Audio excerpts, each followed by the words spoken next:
Hello, everyone, and welcome to another episode of The Raw Men. And this time around, I am interviewing James, the amazing Randy.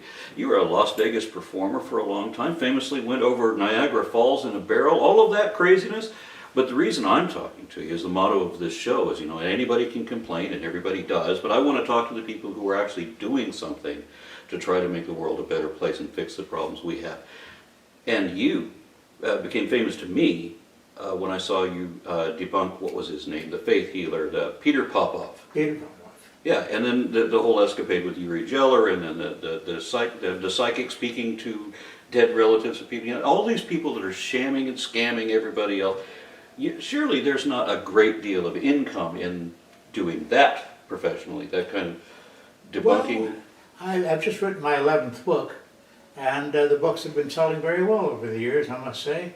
And like Flim Flam and the faith healers and such dealt with these specific subjects and gave me a pretty good profile in the business of exposing the fakes, I would say.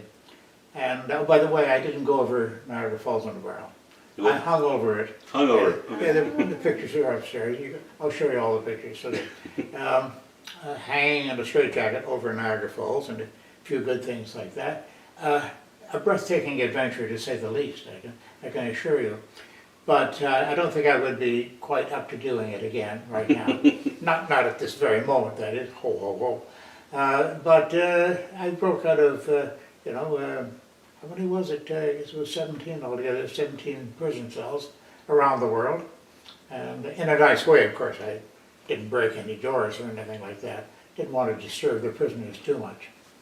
Mm-hmm. So, but I do have a fair reputation as a jailbreaker and a magician, an escape artist, and a few other good things like that. Well, the good things that I'm talking about is like, the debunking of the woo-woo thinking. I mean, what you did against homeopathy, for example. Mm-hmm. I mean, I could not believe that in a place like, the United Kingdom, that they would have homeopathy-based hospitals. Yeah. That was such an affront to me. I mean, how can you base an entire hospital off of a form of imaginary medicine that doesn't work at all? Don't you think I wonder about this? That many other people do, of course, around the world. The point is, in the UK, the most disappointing series of events took place there. Now, I don't know how many years ago again it was exactly, but they actually came up and closed the homeopathic hospitals, and then they opened them again when a certain prince who lives in a palace there someplace decided that he wanted to rail against this because he believes in everything. Mm-hmm. The Tooth Fairy, the Easter Bunny, the whole thing. And I won't name the prince by name because I believe he has big lawyers, but maybe you could guess. It's just incredible that they got rid of it and then they brought it back. It didn't reach quite the status that it had the year before, mm-hmm. but it is back, and they're still selling nothing in a bottle with water. And you famously overdosed on one of these. Oh, I've done that many times. Yeah, that's a standard feature of the act now. Okay, well, tell us what that means to overdose on a homeopathic medicine. Doesn't mean anything. No, what I do is I take a whole package of, used to have a box on the shelf here, upstairs, see them in the library, boxes of Calms Forte, for one thing. That's giving a French name, perfectly legitimate French name to something that doesn't exist at all. So these pills that you take a whole, I took a whole 32 capsule box of them, and emptied it down while I was talking for the TED conference some years ago, and you can see it on the internet, of course, and it's referred to many times, I understand. And there have been clips and such made in different languages about it as well.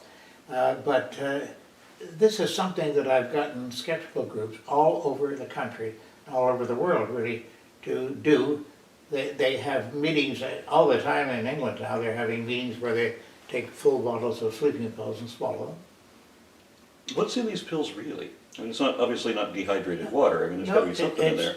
It's just dust in there. It's sugar or whatever they want to use as a filler, but there is no content of the original substance is there. The parts are billions to one. Now, one of the homeopaths, Benveniste, years ago, he said that this was equivalent, and he believed in it. He believed that this is actually true, to taking a pill and throwing it into the Seine, the river going through France, and then 2 years later going to the mouth of the Seine and taking a cup of water from it.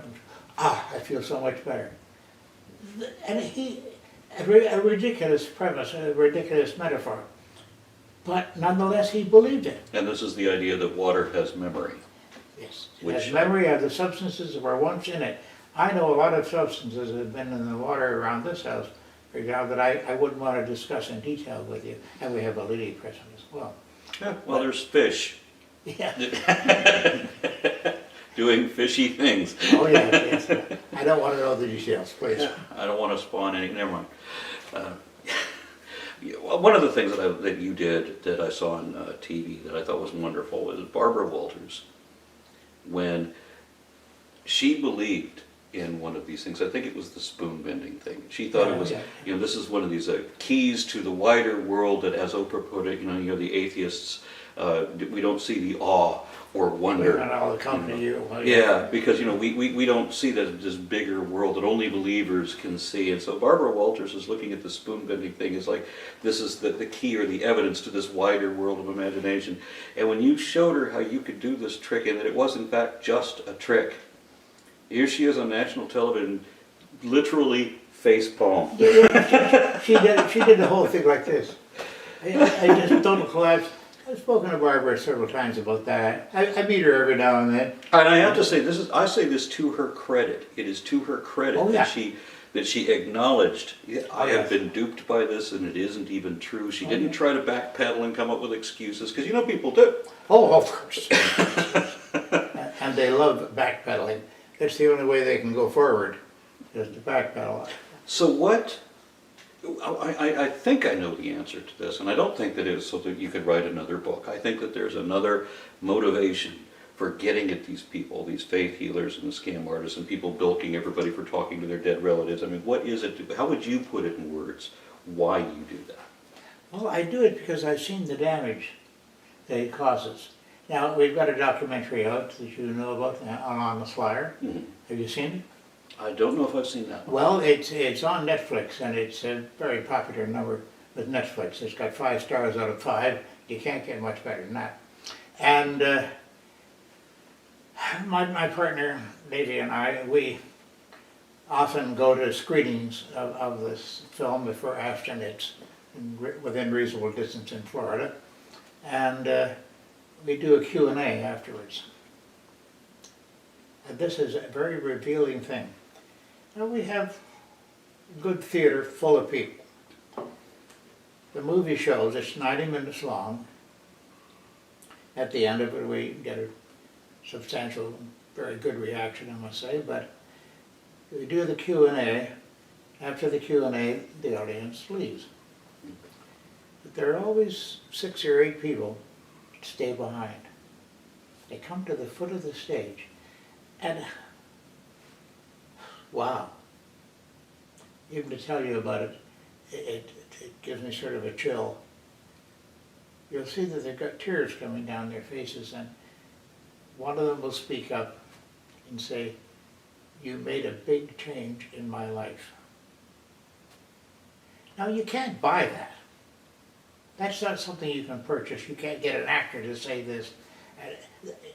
I mean, come on. They've got tears coming down their faces, and then when we talk to them, and we can't spend that much time with them, so it's because we've got 6 or 8 other people wanting to tell me the same story.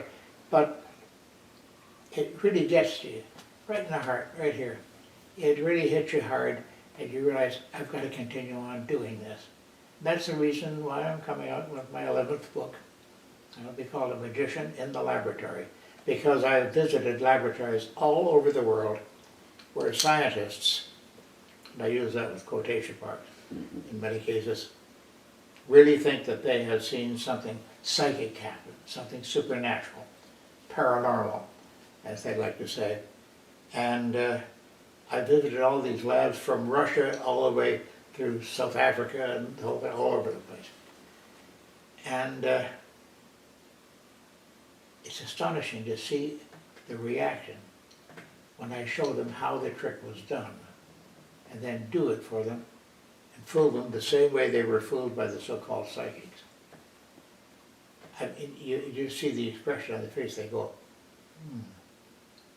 well, I'll have to think about that.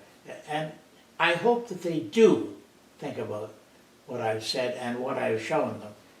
If I've revealed the tricks. Now, I don't reveal magicians' tricks, but these people are phony psychics. They are doing magicians' tricks. And the tricks are usually very simple in explanation, but they shield them in such a way, as magicians do. You know, we are tricky folks, to say the least, because we are literally lying to our audience. But then, wait a minute, what about the guy that walks around on the stage with the blonde wig on and says he's Hamlet, King of Denmark? Now, if that guy would have stepped to the footlights at the end when the crew, the cast of the show of Hamlet, when they're all saying their little piece and saying good night and giving a short speech, if he were to step forward and say, I got to tell you something, I really am a Prince of Denmark, he'd be booed out of the theater. People would not believe it. But they do believe, these so-called psychics, when they say that they were really talking to dead people. And you said you've seen the damage. I remember one moving story where you were talking, I think it was one of Peter Popoff's things, where he would have people in the audience come and throw their medication up on the stage because he tells them that they don't need the medication anymore. Yeah. And you went to somebody's house to see if, in fact, later on, had they really been cured, or did they find out that they still needed that medication, and what did you find? We rang the doorbell, and a fellow came to the door. He said, "Excuse us, gentlemen." And they carried a sheet-covered body out to the ambulance. It was in the driveway. The man who had asked to see me about it had died of the disease that he had been told he didn't have because he'd been healed by the faith healer. And that moves you. That moves you. And even telling you about it now, I have a hard time recalling that scene with the weeping family in the background. And I must admit that I lose my will every now and then, because I just turned away from the door. We left. I couldn't go in and talk to the family because they would have said, you know, you were right, Mr. Randi. He wasn't healed, but he thought he was. It's sometimes too much to take. But I know from the mail, filing cabinets upstairs just full of letters from people saying, you made a big difference in my life. Wow. Do you have one such story that I haven't already alluded to or hinted at that you'd like to share along those lines? Well, there are so many of them. That's the problem, is choosing one of them, you know. But I would say that business, when we show the film An Honest Liar, when we reach the end of that, and the people come to you and say, you made a big change in my life. Again, I repeat myself, I know, but you can't buy that. And it's just so touching. And you want to reach out to them, you want to take them with you, you want to hug them, you want to be close to them, because they've just had a tremendous exposure made of all the work and the money. All, in many cases, lots of money that they have given away to the faith healers. Now, Peter Popoff is still in business. Yeah. If you tune in at 2:30, 3 o'clock in the morning to smaller channels, you'll find him in there, and he'll be hooping and hollering, carrying on. He's put on a lot of weight, he's changed a great deal, and most of the film that he uses is film that was made 30 years ago. When he looked an awful lot different, but people don't seem to notice that sort of thing. And he still holds small meetings where he collects large sums of money from the people that are in that little enclave there, but he doesn't use the same gimmick, the hidden earpiece and such. doesn't use the same gimmick anymore that I know of. Though he could easily go right back to it if he wanted to, but he's playing a much lower profile now. As a number of the big name evangelical faith healers in the late 80s and early 90s are still doing that gig, just maybe not as big. Oh, yeah. And there are a couple that are still that big, but they've been chopped down a little bit. There's some people in Dallas, where I live, that famously took a $20 million donation from a cancer-infected lottery winner, and they were saying that they could cure cancer.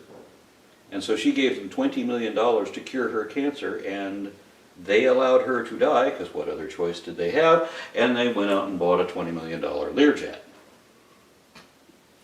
Yeah, and these things don't surprise me. Yeah. They don't surprise me.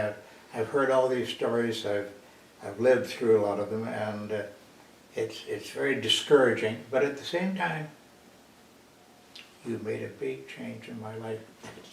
That's what I want to hear. Well, you're hearing it from me as well. Oh, thank you. Yeah. I'm autographing a book for Mr. Randi, and I'm putting down James, an inspiration, Randi, as opposed to the amazing, which I'm sure everybody else puts in. Yes. James Randi, everyone, thank you for tuning in.